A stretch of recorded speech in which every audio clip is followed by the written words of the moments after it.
أعوذ بالله من الشيطان الرجيم.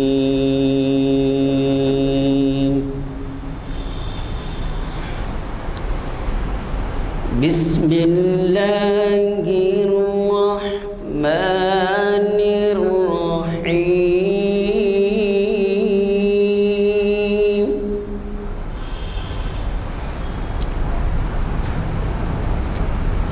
والتين والزيتون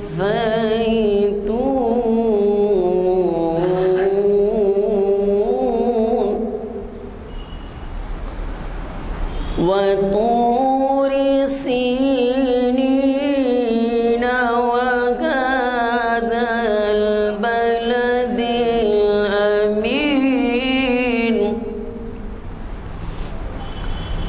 لقد خلقنا الإنسان في أحسن لقد خلقنا الإنسان في أحسن تقويم. ثم رددناه أسفل سافلين إلا الذين آمنوا وعملوا الصالحات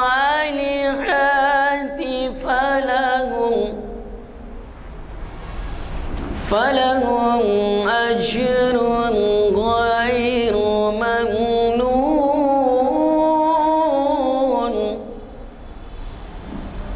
فما يكذبك بعد بالدين. أليس الله بأحكم الحاكمين. صدق الله العظيم. حضرات، آج کی یہ محفل آپ کے جانے پہچانے مخرر کے خطاب کے لیے منعقد کی گئی ہے. ڈاکٹر اقبال احمد انجینئر سے آپ بخوبی واقف ہیں. انہوں نے اب تک بے شمار کتابات سے ہمیں سرفراز کیا ہے. یہ آج کا عنوان یہ جامع مسجد عالیہ گڑھ فاؤنڈری کے کانفرنس ہال میں جو نشست منعقد ہو رہی ہے وہ تاریخ اسلام کی 928ویں نشست ہے. 450 نشست پہ 10 سال ہو جاتے ہیں. اب آپ اس سے اندازہ لگائیے کہ 938واں لیکچر ہے. تو ڈاکٹر اقبال احمد انجینئر معطل تعارف اس طرح سے بھی نہیں ہے کہ ان کے آرٹیکل جو ہیں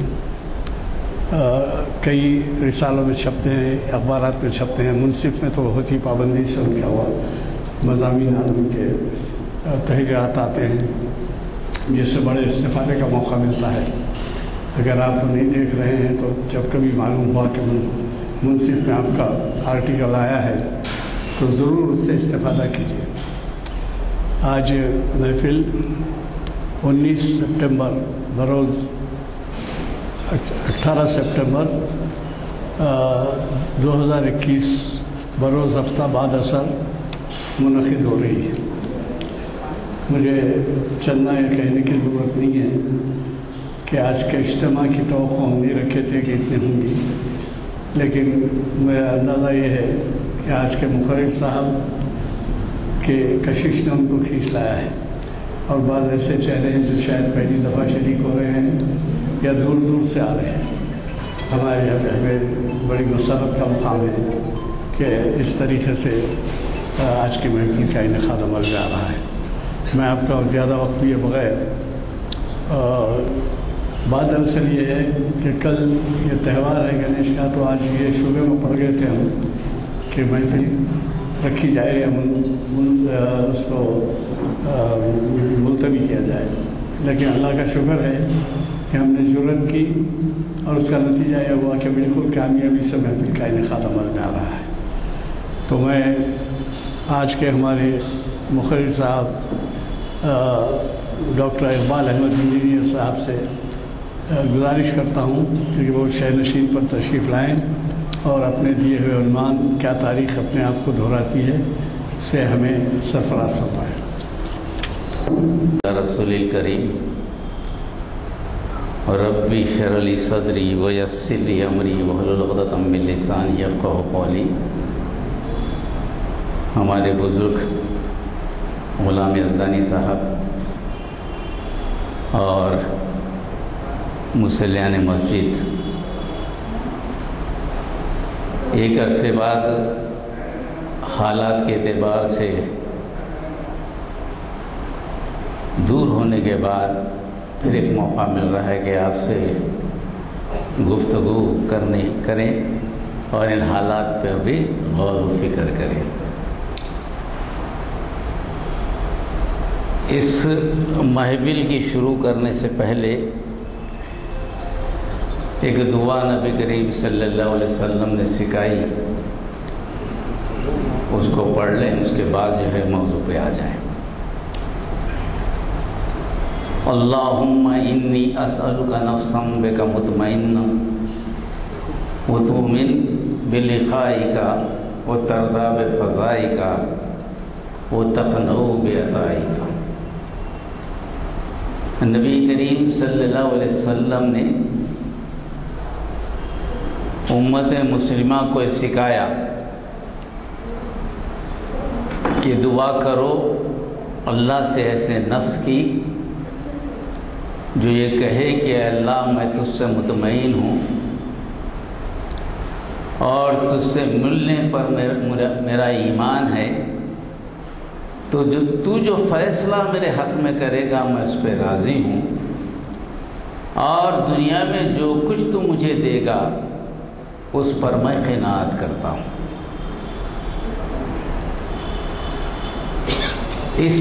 یہ ایسی دعا ہے جو ہر موضوع پر آپ کو ثابت آ جائے گی۔ میں نے جو موضوع چنا تھا تاریخ دہراتی ہے، اور اس کے پیچھے کیا بات ہوگی جو میں کہنا چاہ رہا ہوں بٹوین دی لائنز، وہ شاید آپ کے سمجھ میں آ بھی گیا ہوگا۔ تاریخ کیا دہراتی ہے؟ دنیا کی تاریخ الگ نوعیت کی ہے۔ دنیا کی تاریخ بدلتے رہتی ہے۔ زمانے حال کے جو واقعات ہوتے ہیں، جو معاملات ہوتے ہیں، جو فیصلے ہوتے ہیں، ان کو رقم کرتی ہے، اور ایک ہی واقعے پر کئی مورخین کی اپنے خیالات بھی شامل ہوتے ہیں۔ کسی ایک واقعے پر سارے مورخین متفق ہو جائیں، ایسی کوئی تاریخ آپ نہیں دیکھیں گے۔ اس کے بعد اگر دنیا یہ دعویٰ کرتی کہ تاریخ دہرائی جاتی ہے، تو پتہ نہیں کون سی تاریخ دہرائی جاتی ہے اور کون سی تاریخ دہرائی جانی چاہیے۔ تاریخ دہرانے کا ذمہ دار تو وہی ہو سکتا ہے جو تاریخ سے واقف ہو۔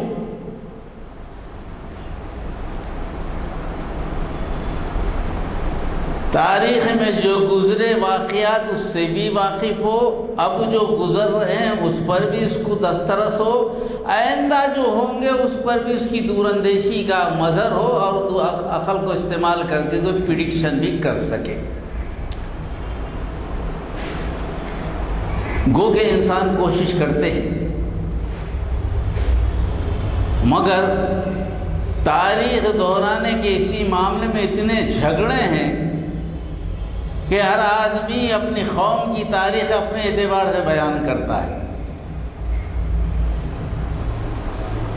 مگر میں جس تاریخ کی بات کرنے آپ کے سامنے بیٹھا ہوں وہ ایک ہی تاریخ ہے اس کا لکھنے والا ایک ہے، وہ بدلتی نہیں، وہ ہمیشہ ایک ہی رہتی ہے، اور وہ تاریخ ہے حق و باطل کی۔ دنیا جب سے بنی حق و باطل کا معرکہ شروع ہوا، اور یہ دنیا آزمائش کی جگہ۔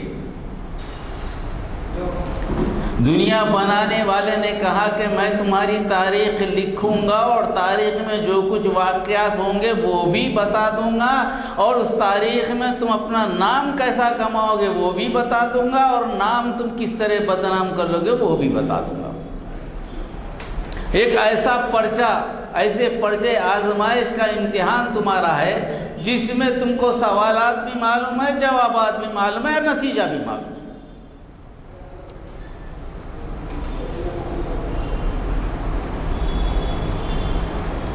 سب سے پہلے تو انہوں نے کہا کہ للہ ما فی السماوات والارض، زمین و آسمان میں جو کچھ ہے اللہ ہی کا لیے، اس کے علاوہ کسی کا نہیں، کوئی مالک نہیں ہے اس کا، سب مالک کے اختیارات، قادر مطلق مالک کل سوائے اللہ کے کوئی دوسرا نہیں۔ اس کے بعد ایک آیت آئی جس میں کہا وما خلقنا السماء والارض وما بینہما لاعبین۔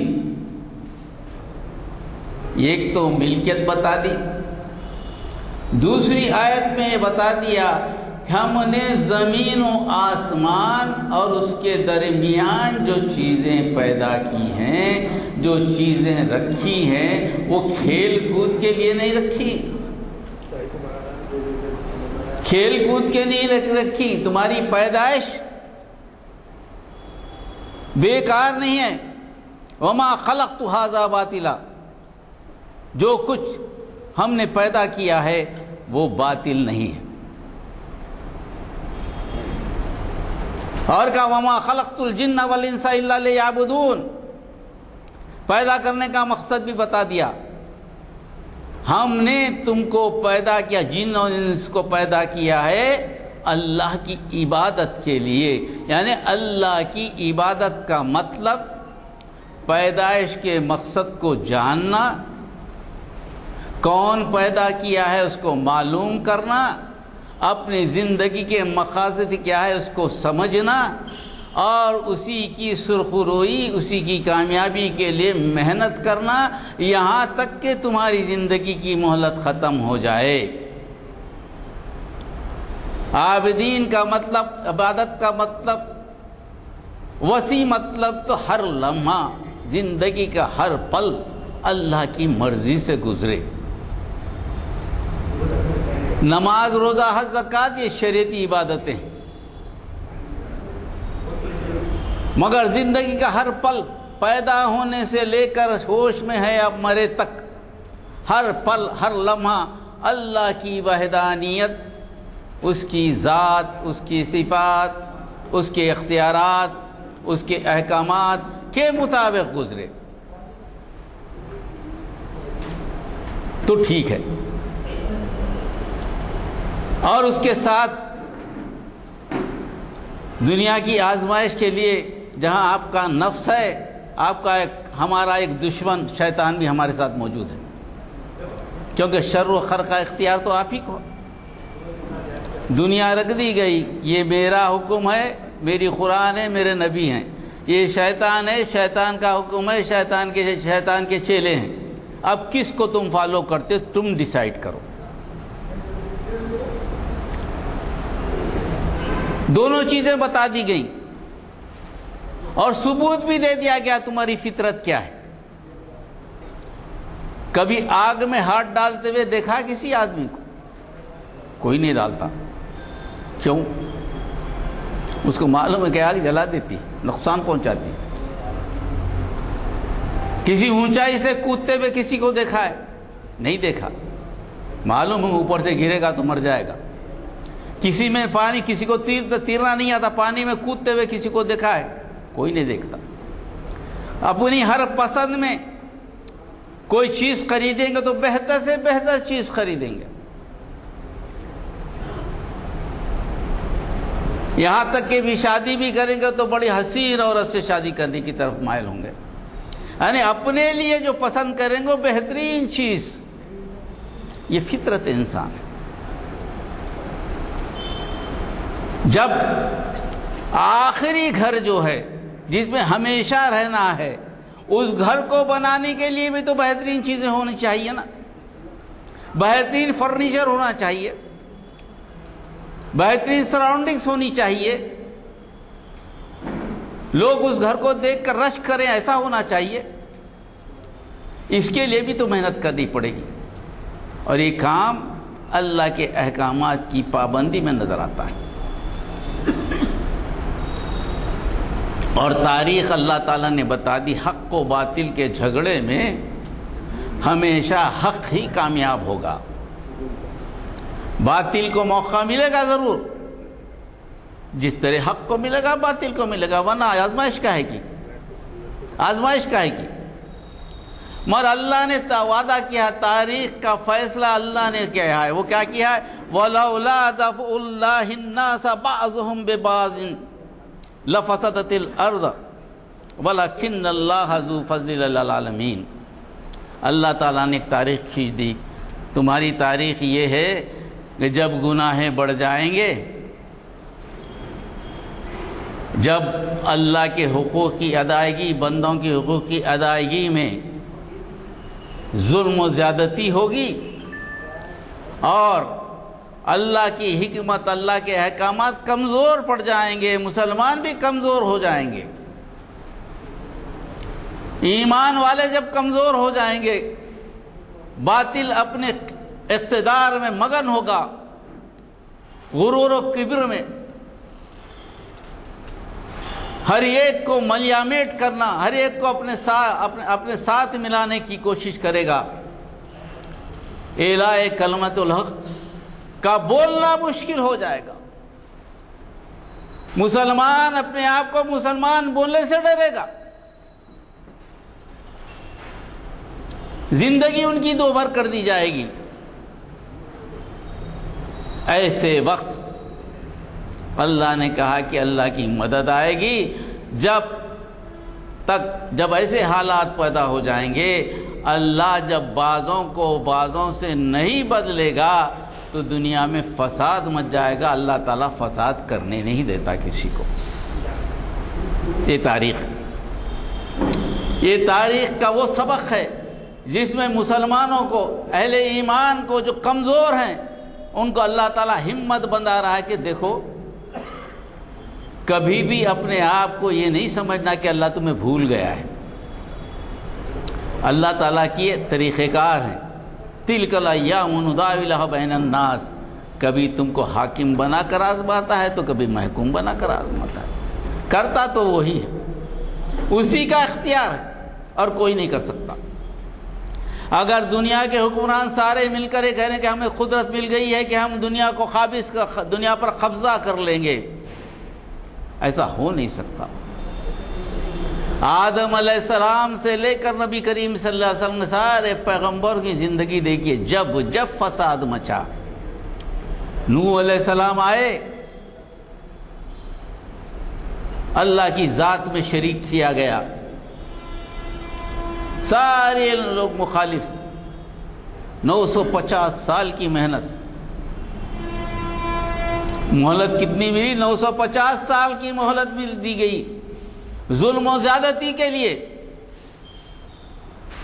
اللہ تعالیٰ ان بندوں کو بھی جو اللہ کے مخالف ہیں ان کو بھی موقع دیتا ہے، مہلت دیتا ہے، ان سے بھی محبت کرتا ہے، ان کو بھی بولتا ہے کہ بھئی سمجھ جا، خدا کے بندے سمجھ جا، تو معافی چاہ میں معاف کر دوں گا۔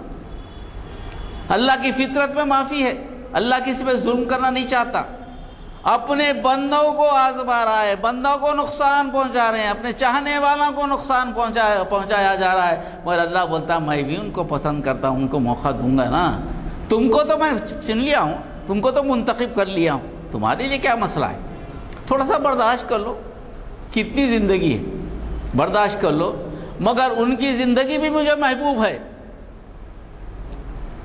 مگر جب مہلت ختم ہو جاتی ہے، جب دل سخت ہو جاتے ہیں،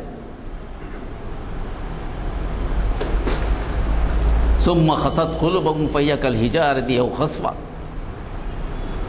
وإن من الحجارة لما يتفجر منه الأنهار وإن منها لما يشقه في النار وإن منها لما يهبط من خشية الله۔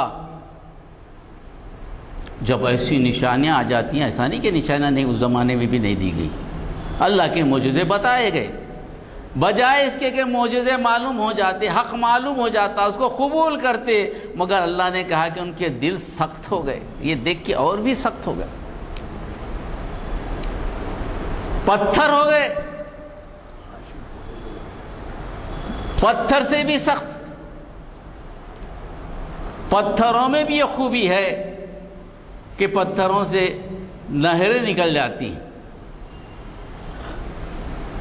اللہ کے خوف سے ٹوٹ پھوٹ جاتے ہیں، اور اللہ کی ہیبت سے گر بھی جاتے ہیں، زلزلے آتے، گر جاتے، نہریں بہتی، سب ہوتا۔ پتھر میں بھی ایک اللہ کا خوف پہنچے تو، مگر یہ دل کے دل اس سے سخت ہو جاتے ہیں۔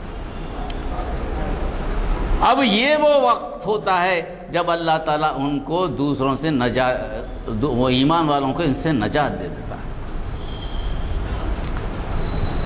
نوح علیہ السلام کشتی میں بچ گئے، سارے لوگ تباہ ہو گئے۔ قوم عاد، قوم ثمود، ساری نشانیاں کیا ہیں؟ اللہ نے مہلت دی اپنے بندوں کو، جو کفر کرتے رہے ان کو بھی موقع دیا۔ حضرت ابراہیم کے زمانے میں، ابراہیم علیہ السلام کے زمانے میں ان کو بھی مہلت ملی، کیا نہیں معجزہ دکھایا؟ اس سے بڑا بھی معجزہ کوئی ہو سکتا ہے کہ آگ میں آدمی چلتا پھرتا نظر آ رہا ہے، سارے لوگ دیکھ رہے ہیں، آگ جلانے کے لیے، اور اتنی شدید آگ کی گرمی کہ قریب جا نہیں سکتے۔ بعد آتا گوپن بنا کر بھیجا، پھینکا گیا ابراہیم علیہ السلام کو، اور ابراہیم علیہ السلام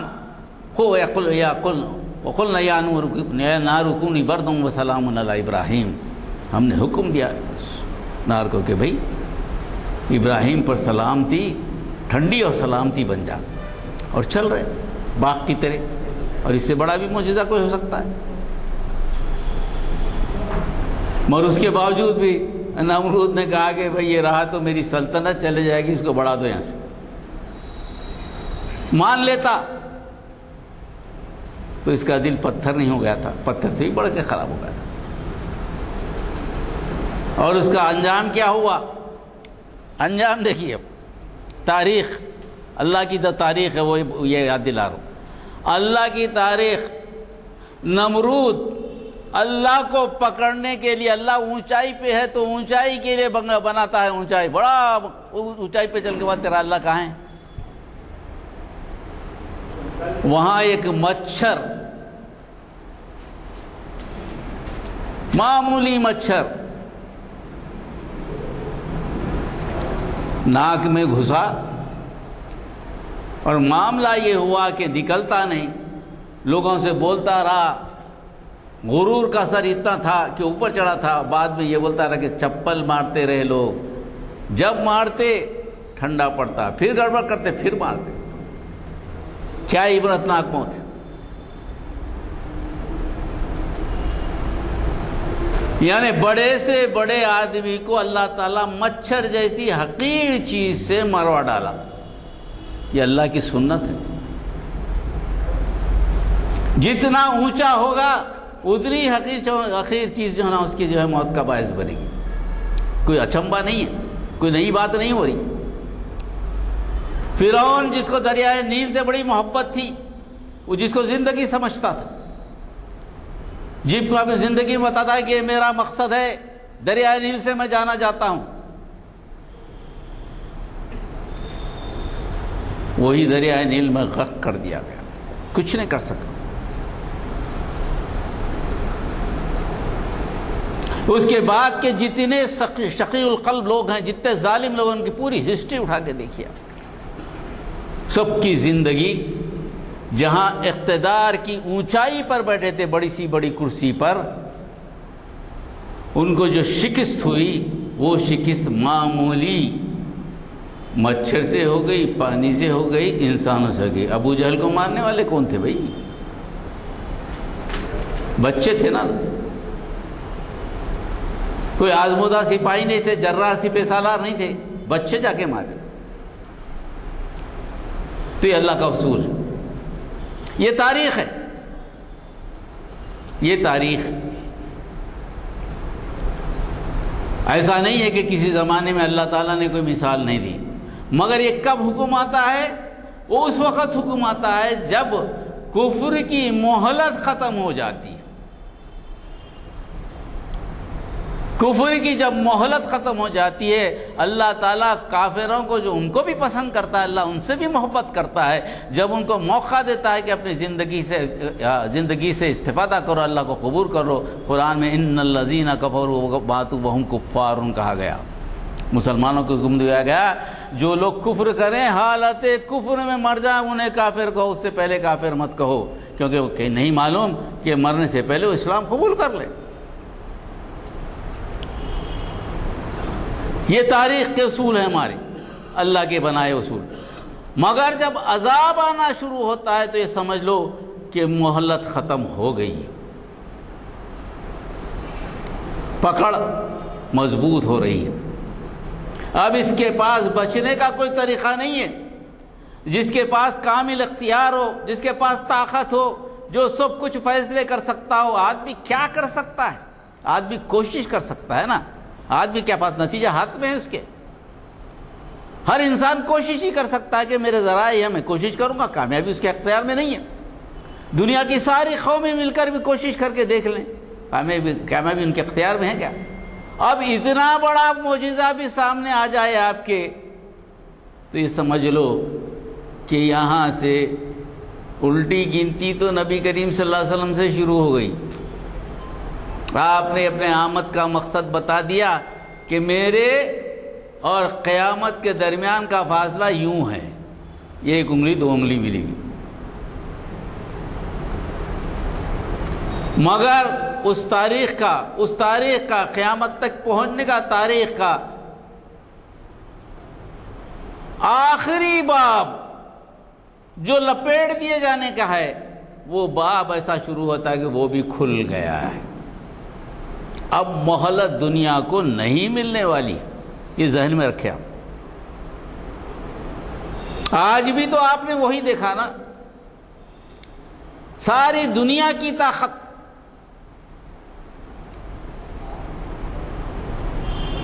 ارتقاء انسانی کی اوپر کی منزل پر، گھٹا ٹوپ اندھیرے میں بھی دیکھنے کی صلاحیت، دنیا میں کہیں بھی چھپ جائیں آپ کو پکڑ کر مارنے کی صلاحیت، پن پوائنٹ کرنے کی صلاحیت، کوئی بچ نہیں سکتا۔ ایسے خطرناک ہتھیار کہ دنیا کو 5 وقت تباہ کیا جا سکتا ہے۔ 750 دنیا کے اڈے پہ موجود، 159 ممالک میں اپنی فوج،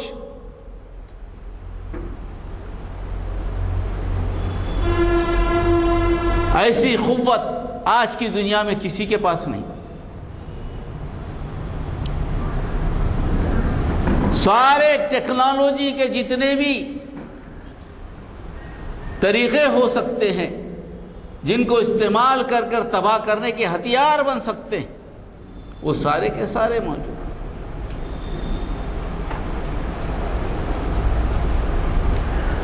پھر وہ کس کام کے؟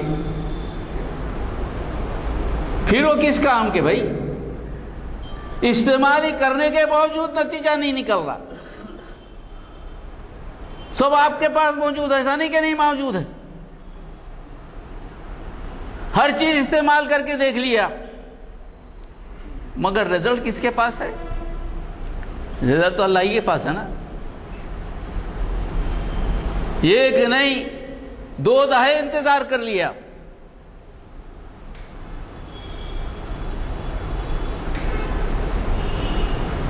مگر ایمان کی چنگاری تو نہیں بجھ سکی نا، وہ شعلہ بن گئی۔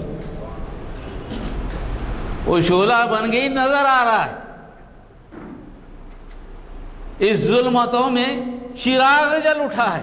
پہلے چنگاری نظر آتی، چراغ جل اٹھا ہے. نہیں معلوم اس سے کتنے چراغ اور جلیں گے.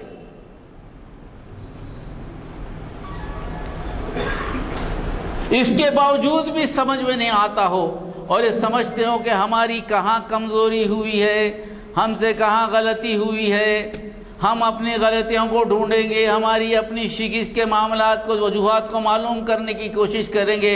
ارے کم وقت اس کو سمجھ جس نے تجھے طاقت دی ہے، طاقت والا تجھ سے زیادہ طاقتور ہے. اس کو سمجھ، تلاش کر اس کو. آخر اس کے باوجود بھی ہمیں ناکامی کیوں ہوئی؟ اس کے بعد بھی نہیں سمجھیں گے تو پھر اس کی مرضی، جو چاہے کرے، اس کی دنیا، ہماری تو نہیں ہے. ہم تو دعا کرتے ہیں کہ سب پہ رحم ہو، ابھی بھی دعا کرتے ہیں اس دنیا کو اللہ تعالیٰ امن کا گہوارہ بنا دے. تیرے بندے ہیں تو اس کو معاف کر دے. ہم تو عیسیٰ علیہ السلام کی دعا ہی کریں گے. جب پوچھا گیا عیسیٰ تم نے ان کو کہا تھا کہ تمہاری ماں کی عبادت کرو، عیسیٰ نے کہا کہ نہیں اللہ تعالیٰ میں نے تو کبھی نہیں کہا. اور عیسیٰ علیہ السلام نے کہا یا اللہ میں آپ کا انتہائی کمزور بندہ ہوں، میں کیسا کہہ سکتا ہوں؟ اگر میں کہتا تو آپ جان جاتے. میں تو کسی دل کا حال نہیں جانتا، مگر تو آپ سب کے دل کے حال جان جاتے ہیں. اگر میں کیسا تو کرتا تو آپ جان جاتے. جب تک میں ان کے درمیان تھا میں گواہ دیتا ہوں کہ میں نے ایسا نہیں کیا. جب میں ان کے درمیان سے نکل گیا اللہ تعالیٰ تو آپ گواہ ہیں کہ میں نے ایسا نہیں کیا. آپ گواہی دے دیں.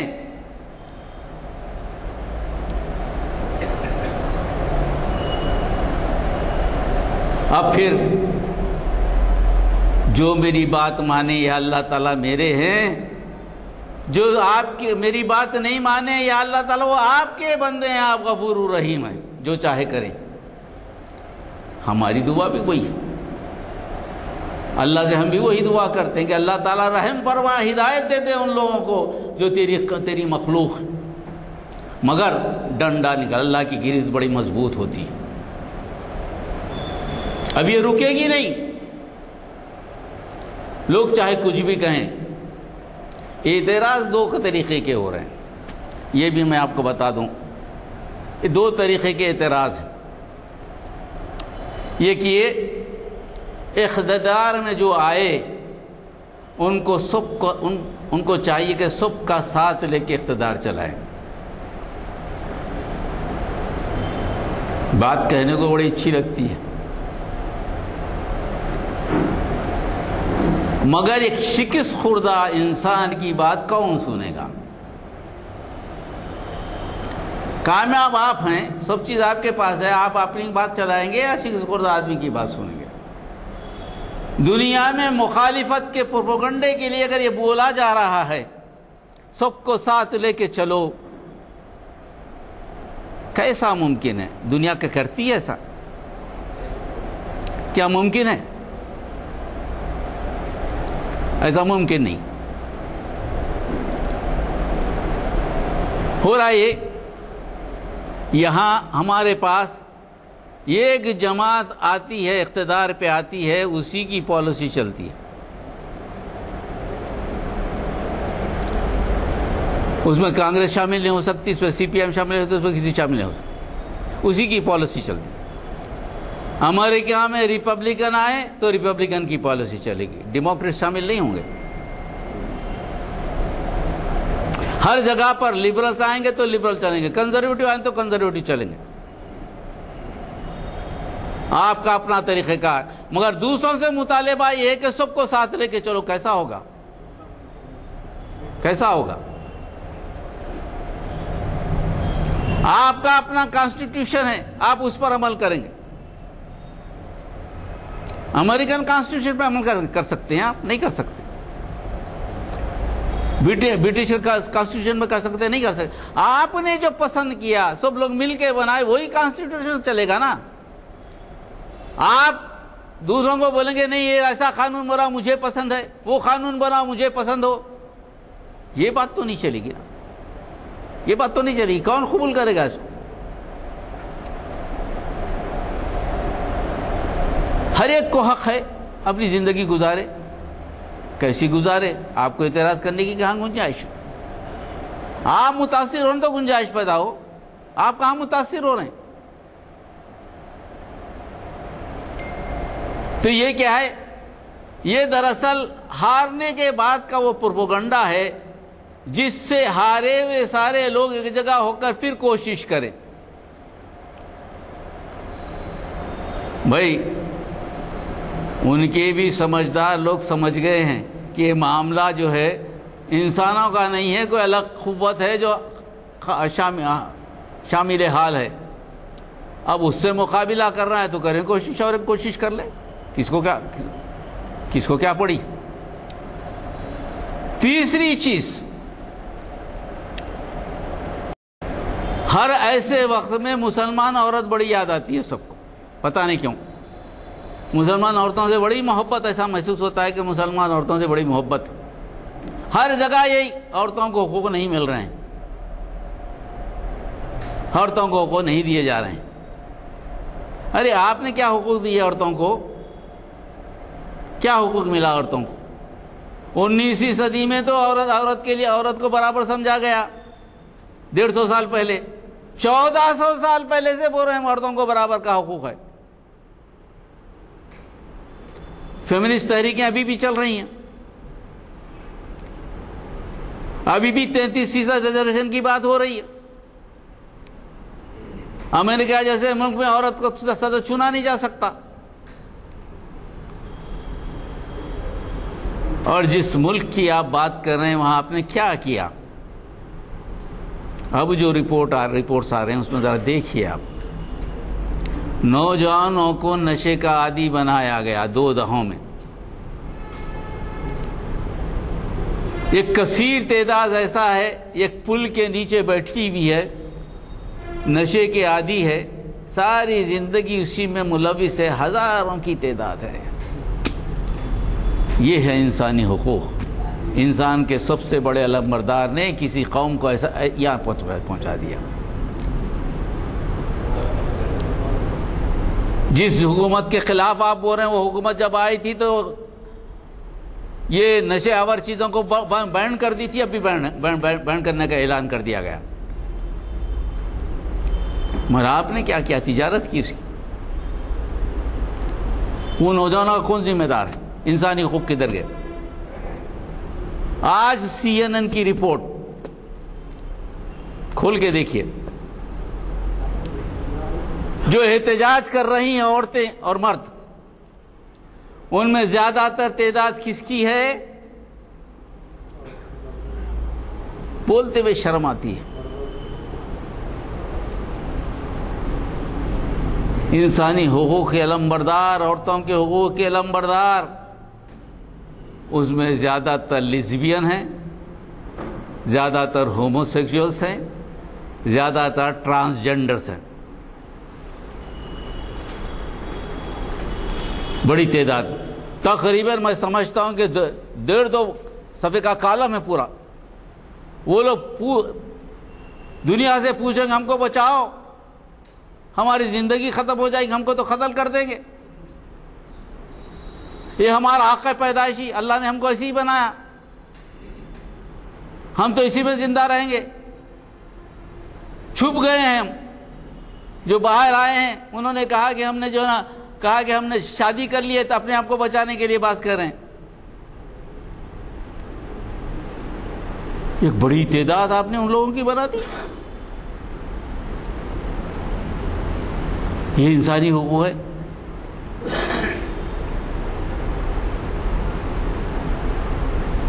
کوئی منٹ ایسا نہیں ہوتا جہاں مغربی ممالک میں جو ہے نا عورت کے ساتھ عصمت ریزی نہیں ہوتی۔ کہاں ہیں عورت کے حقوق؟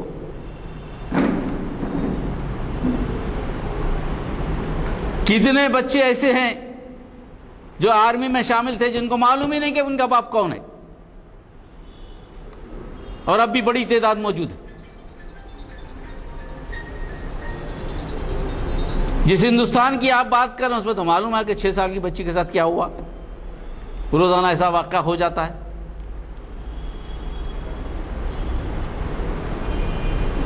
اگر آپ کا ریکارڈ اچھا ہے تو آپ مشورہ دے سکتے ہیں کہ ہمارا ریکارڈ اچھا ہے، ہم نے ایسا سہولت پیدا کر دی ہے، ہمارے پاس ایسے جرم نہیں ہو رہے ہیں، اس لیے ہمارا فارم آپ جو ہے قبول کر کے دیکھیے، اس سے فائدہ ہوگا۔ آپ کا ریکارڈ خود خراب ہے، اگر کوئی ایک آدمی کہہ رہا کہ میں اچھا ریکارڈ دینا چاہتا ہوں تو آپ سنیے نا بیٹھ کے، مانیے مت، کون کہہ رہا ہے کہ آپ مانیے اس کو، سنیے، اس کو بھی حق ہے بولنے کا۔ جس طرح دنیا کا دوسرے نظام آئے، جمہوریت گئی، کمیونزم آیا، لوگوں نے قبول کیا، اس کے بعد تو ایتھیزم آیا، قبول کیا، اب لبرلزم بھی آیا، اس کو بھی قبول کیا دنیا نے۔ ویسا اگر کوئی دوسرا نظام آتا ہے، کہتا ہے کہ ہم انسانوں کے لیے اچھا سسٹم دینا چاہتے ہیں، تو کیا انسانیت کا یہ حق نہیں ہے، انسانیت کو یہ فرض نہیں ہے کہ اس کو موقع دے؟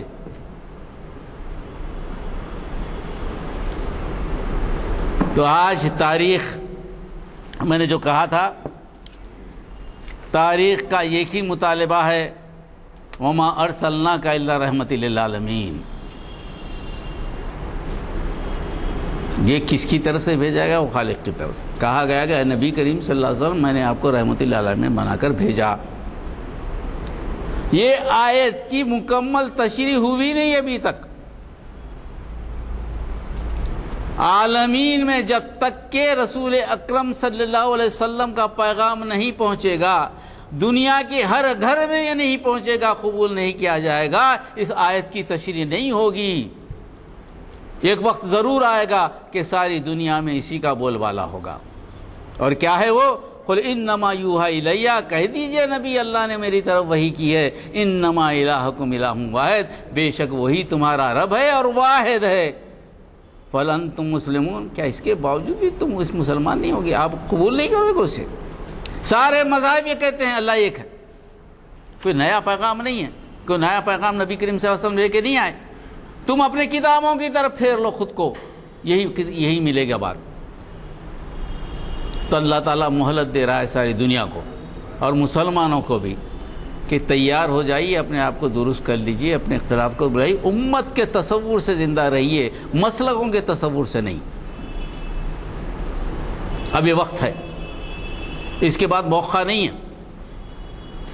اللہ کا شکر ہے کہ ہم کو ہمارے اس زمان میں، اس عمر میں، ایک چند خوشخبریاں بھی ہمارے سامنے آئی ہیں۔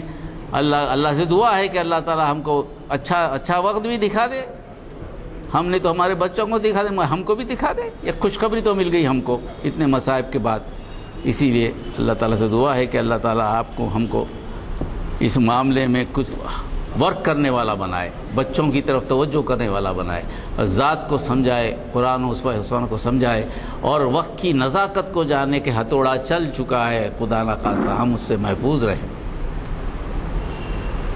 اللہم انا نسألک من خیر ما اسألک منہ نبیک محمد صلی اللہ علیہ وسلم ونعوذ بک من شر مستعاذک منہ نبیک محمد صلی اللہ علیہ وسلم وانت المستعان وعلیک البلاغ لا حول ولا قوة الا باللہ صلی اللہ تعالی علی خیر خلقہ وآلہ وصحبہ اجمعین سبحان ربک رب العزت عما یصفون وسلام علی المرسلین والحمد للہ رب العالمین۔ السلام علیکم ورحمۃ اللہ وبرکاتہ۔ جی بولیے۔ بڑی ایسا سوال جس کا جواب میں دے سکوں، میرا علم بھی بہت کمزور ہے۔ حضرات، یہ آپ کے ہاتھ میں پہنچ گئے ہیں، جہاں تک خیال ہے اعلامیے۔ آپ کو ایک دفعہ پھر یاد دلا دوں کہ ایمان پر استقامت اور اس کے مقامات، اس عنوان سے ڈاکٹر محمد بطین الدین قادری شریعت انفارمیشن سروس کی 825ویں نشست کو مخاطب کریں گے، اور یہ خطاب ہوگا ان کا 20 سپٹمبر بروز اتوار، بروز پیر، 20 سپٹمبر بروز پیر۔ اسی طرح سے یہ اقبال کا پیام نوجوانان ملت کے نام، اندازہ لگائیے کہ کتنا اہم عنوان ہے۔ کیونکہ پھر یاد دلا دوں آپ کو، آج کل کالجز بند ہیں، آن لائن تعلیم ہو رہی ہے، یہ سب ہے، لیکن یہ کتنے ایسے نوجوان موجود ہیں کہ جو ہماری ان محافل سے استفادہ کر سکیں؟ یہ کیسا ہوگا جب تک کہ آپ کوشش نہ کریں گے؟ آپ بتائیے کہ میرا جاتا خیال ہے اس محفل میں، اس نشست میں 25 سال سے زائد موجود ہیں، مگر 25 سال سے کم کوئی نہیں ہے، اگر ہیں تو ایک آدھ ہوں گے۔ لیکن یہ ہے کہ ابھی نوجوانوں میں اگر یہ ذوق نہ پیدا ہو، ہماری محفلیں کیسے ہیں، اس کے آداب کیا ہیں، تقریروں کے طریقہ کیا ہے، واعظ بیان کیا ہوتے ہیں، دینی علوم رکھنے والوں کی صحبت میں بیٹھنا، آپ کو تو معلوم ہے کہ عالم کی ایک پلے کی صحبت کئی ہزار گھنٹوں کی عبادت کے برابر ہے، یہ بھی کہا گیا ہے۔ تو پھر بتائیے کہ آپ ہم اگر کوشش نہ کریں نوجوانوں کو لانے کی تو کس طرح سے؟ کوشش کریے، لانے کی کوشش کریے۔ تو اقبال کا پیام نوجوانان ملت کے نام جناب محمد ضیاء الدین نیر محفل اقبال شناسی کی 1045ویں نشست کو مخاطب کریں گے۔ وہ 22 سپٹمبر بروز 4 یعنی آنے والا 4۔ اس سے ہٹ کے بعض باتیں، ایک حوالہ آپ نے دیا کہ دنیا کتنی مرتبہ تباہ کی جا سکتی ہے اور ہم کس قدر ایسی مصیبت کے دہانے پہ ہیں۔ 1973 میں مجھے اتفاق ہوا تھا ہندوستانی وفد کے رکن کی حیثیت سے رشیا جانے کا۔ تو وہاں پر ماسکو میں جو ان کی پریڈ ہوتی ہے، جیسا ہمارے پاس 15 اگست کو ہوتی ہے یا 26 جنوری کو، تو پریڈ میں ان کی جو تقریر ہوئی تو ان کے صدر رشیا نے کہا کہ رشیا ساری دنیا کو 3 مرتبہ تباہ کر سکتا ہے۔ اب اس کے بعد ہمارے کان کھڑے رہ گئے، تو کہنے لگے کہ امریکہ 16 مرتبہ تباہ کر سکتا ہے۔ یہ کب کے مرتبات ہے؟ 73۔ 1973 کے آپ اگر تقاریر اٹھا کے دیکھیں گے، 73 سے آج کتنے دن ہو گئے؟ 25 اور 2 27 اور 20 47 سال ہو گئے، تقریباً 50 سال ہو گئے۔ اور اس 50 سال میں کتنی ترقی کر گئی ہے دنیا تباہی کی طرف، کیا کیا بم نہیں بن گئے ہیں، کیا کیا نہیں بن گئے۔ تو وہ انٹر کانٹیننٹل میزائل کہلاتے ہیں، ان کا مظاہرہ کیے تھے وہ ریڈ اسکوائر پہ، جیسا ہمارے یہ 15 اگست کو جیسی پریڈ ہوتی ہے یا 26 جنوری کی، ویسی بتائے وہ۔ تو اس کے اوپر جو بتائے ہیں جو میزائل ہے وہ 4000-5000 کلومیٹر تک جا سکتا ہے فائر کرنے کا۔ یہ رشیا کی تیاری ہے، اور یہ خیال کیا جاتا ہے کہ رشیا سے زیادہ امریکہ طاقتور ہے۔ یہ دنیا کی حالت ہے جو برصغیر تذکرہ میں نے کہہ دیا۔ آج کے خطاب سے آپ کو اندازہ ہوا ہوگا، مجھے اس بات کی خوشی ہے کہ ہمارے درمیان ذرا ایک مصلحتاً یہ بھی خیال کیا جا رہا تھا کہ آج کا لیکچر ہو یا نہ ہو۔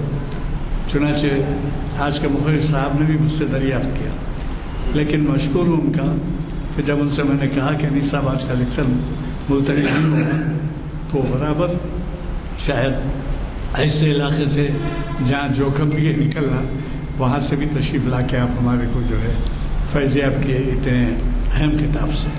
اور آج یہ بتا رہا ہوں میں آپ کو کہ ہمارے جو روٹین کے خطابات ہو رہے ہیں، ان خطابات سے مجھے یہ توقع ہوتی کہ شاید حالات سے متاثر ہو کے کم لوگ آئیں گے، لیکن آج اتنی تعداد ہے کہ یہ میرا خیال ہے یہ آپ کی صلاحیتوں کا نتیجہ ہے۔ تعریف کرنا بیکار ہے، کیونکہ آپ جو ہے مڈل ایسٹ کو ہی نہیں فیضیاب کرتے، بلکہ امریکہ کینیڈا بھی اپنے خیالات کے لیے اظہار کے لیے جاتے ہیں، اور یہ بہت بڑی بات ہے کہ اللہ تعالیٰ آپ کو اس نعمت سے نوازا ہے۔ بہرحال مجھے کبھی توقع ہے، چونکہ دعا ہو چکی ہے، میں محفل کے برخاستگی کا اعلان کرتا ہوں۔